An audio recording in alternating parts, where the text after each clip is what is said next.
Les dernières heures des dépôts de dossiers de candidature auront été pour le moins mouvementées.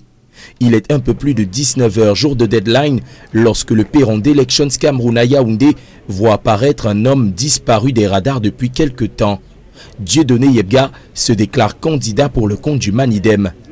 Effectivement, je viens de déposer mon dossier de candidature pour l'élection présidentielle du 13 octobre prochain pour le compte du Manidem.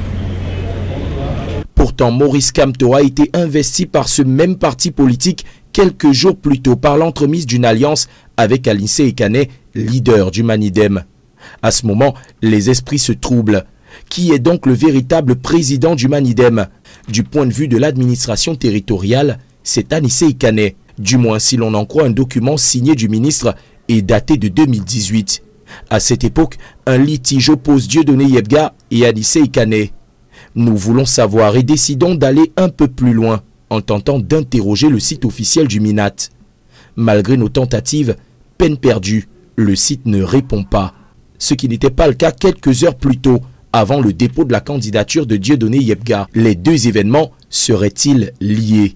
Nous pensions que le problème venait de nous, mais sur la toile, d'autres relaient la même difficulté au point d'indexer directement le ministre de l'administration territoriale. Certains internautes, eux, avaient déjà effectué la recherche quelques minutes seulement après l'arrêt de la réception des dossiers de candidature. Cette vidéo a été enregistrée ce 22 juillet 2025 sur le site du ministère camerounais de l'administration territoriale à minuit 36. Donc je vais essayer de rentrer ici Manidem pour voir ce que ça me propose.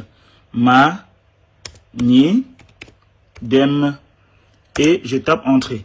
Décision numéro 53/D/Minat du 3 mars 1995. Le sigle, c'est les responsables.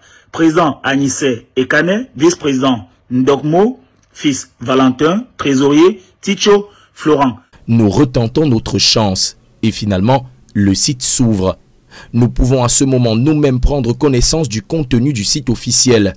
Anissé Ekane est bel et bien mentionné comme président du Manidem selon l'administration territoriale. Désormais, la grande question est la suivante. Le shérif peut-il 7 ans plus tard rapporter sa décision au risque de voir Balaguel Kot et Edith Kawala redevenir respectivement secrétaire général de l'UPC et président du CPP? Bien malin qui pourrait y répondre.